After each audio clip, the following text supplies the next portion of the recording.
Okay, so I noticed in my last video when I was reading, it seemed like I was reading really, really fast. Um, I think it's because I'm sitting in the parking lot here and there's just so much activity around.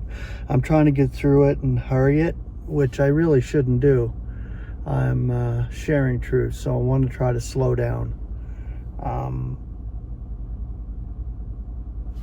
this is the practice.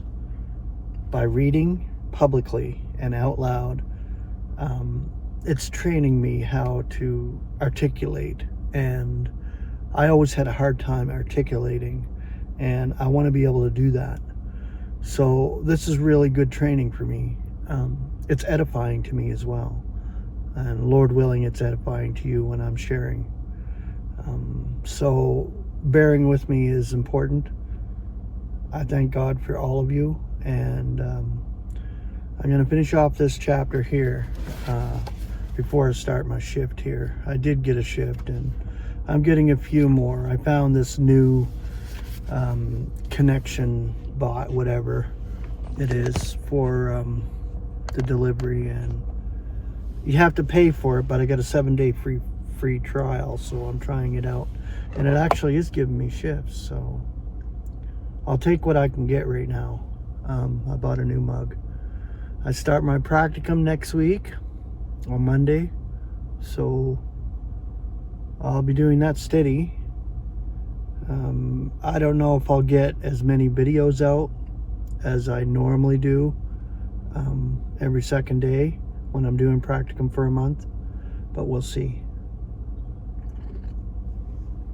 I try to do them ahead of time and then publish them after, a few days here and there, like every second day or whatever, second or third day anyway.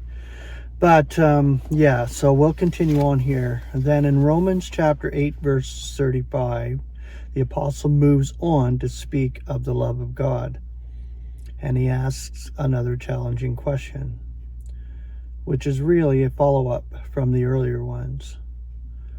What shall be separating us from the love of God in Christ Jesus? If God is for us, what indeed shall or can be separating us from his love in Christ Jesus? 7 conditions are listed, which are the lot of mankind in general: affliction, distress, persecution, famine, nakedness, danger, and sword. Will any of these, which is common to mankind, separate us from God's love? Absolutely not, for they are accounted for in Scripture. They are not tokens of God's displeasure. In the Psalms it has been recorded, on thy account we are being put to death the whole day. We are reckoned as sheep for slaughter. We must not regard these things as something unusual, something from which we as believers ought to be exempt. Rather, we should recognize that in all of these we are more than conquering through him who loves us. For we should be able to view them in the light of Romans chapter 5 verse 3. Yet not only so, but we may be glorying also in afflictions, having perceived that affliction is producing endurance. Yet endurance, testedness, yet testedness, expectation. Now expectation is not mortifying, seeing that the love of God has been poured out in our hearts through the Holy Spirit, which is being given to us. So it's ongoing. Spirit is being poured out and given to us in our hearts constantly while we are here. It's a consoler. It keeps us going. God's Spirit within. Yes, afflictions and the like have their place in our spiritual development. And recognizing this, we may see them in a different light from our contemporaries. Even when Paul widens the field of antagonism to include the whole universe, he is still persuaded that nothing, neither death nor life, nor messengers, nor sovereignties, nor the present, nor what is impending, nor powers, nor height, nor depth, nor any other creation will be able to separate us from the love of God in Christ Jesus our Lord. None of these things can affect our standing with God, for we were chosen in Christ before the disruption of the cosmos, and nothing that has occurred since the disruption, nor anything that may occur in the future, whether of death or of life, whether in heaven or on earth. Nothing can separate us from God's love, since God is ever for us. If God is for us, who is against us? Surely he who spares not his own son, but gives him up for us all, how shall he not, together with him, also be graciously granting us all? In the gift of his Son, God has given us his dearest and best. He did not spare his Son anything, nor did he spare himself anything in giving his Son. In Christ he gave his all, since all has its cohesion in him. Will he not then be graciously granting us all, us who were chosen in the Son of his love?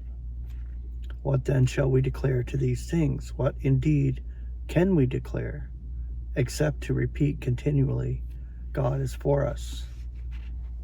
Glorification. Finally we read, whom he justifies, these he also glorifies. This glorification is future, but it is just as certain as the foreknowledge and predesignation, the calling and the justifying. There can be no question of any of us not attaining to the glory that is prepared for us. If any of us were to fall by the wayside and not attain to that ultimate glory, then to that extent God's foreknowledge would be proved to be at fault. No, we shall all attain to the glory, because all the stages of our spiritual experience are entirely of God, and at all stages he is for us, and is working all together for us, for good to us. And what is the glory that is before us? In Philippians 3:20, Paul describes it as a glory of being like our Lord and Savior, in an environment which is far higher than the earth. For he says that our realm is inherent in the heavens and has always belonged to the heavens. We are only here on loan, as it were. Compare Cephas being inherently a Jew, Galatians 2:14, and the cripple being inherently lame from his mother's womb, Acts 3:2. Neither of these had ever been otherwise than as described. And the same applies to the realm of the ecclesia, which is the body of Christ. As the complement of Christ, we have to be like him, and we are to share his glory, for we are to appear together with him. We have this in Colossians 3:14. If then you are roused together with Christ, be seeking that which is above, where Christ is sitting at the right hand of God. Be disposed to that which is above, not to that on the earth. For you died, and your life is hid together with Christ in God. Whenever Christ our life should be manifested, then you also shall be manifested together with him in glory. In this glory we are to be presented to our God and Father, in the presence of our Lord Jesus Christ and all the saints. 1 Thessalonians 3:13. Then shall we know, as we have never fully known before, that God has been for us all the time. The momentary lightness of our affliction is producing for us a transcendent, Aeonian burden of glory. 2 Corinthians 4:17. Notice the contrasting terms here, and how the scales are heavily tipped on the side of the glory. In the one scale, momentary lightness, affliction. In the other, Aeonian burden of glory, with the words transcendent, added for good measure. We tend to think of our present affliction being heavy, but it is the glory to come which is heavy. Whatever we have to endure now, however tiresome, is by comparison momentary and light. In verse 18 of the 8th chapter of Romans, which we have been studying, Paul tells us that he is reckoning that the sufferings of the current era do not deserve the glory that is about to be revealed for us. They certainly do not by a long shot. The greatness of the glory that will be ours lies in the fact that God will make full use of us for his glory. He is to find glory in the ecclesia and in Christ Jesus for all the generations of the eon of the eons. Amen. Ephesians 3:21. Note that the ecclesia is placed first in the passage, not to suggest that the ecclesia is superior to its head, but simply to emphasize the fact that God is to find glory in the ecclesia as well as in Christ. Oh, what a wonderful thought this is. God's purpose requiring the ecclesia for its completion. And God requiring the ecclesia to complete his glory. And in his glory we shall find our glory. He will be for us, and we shall ever be for him.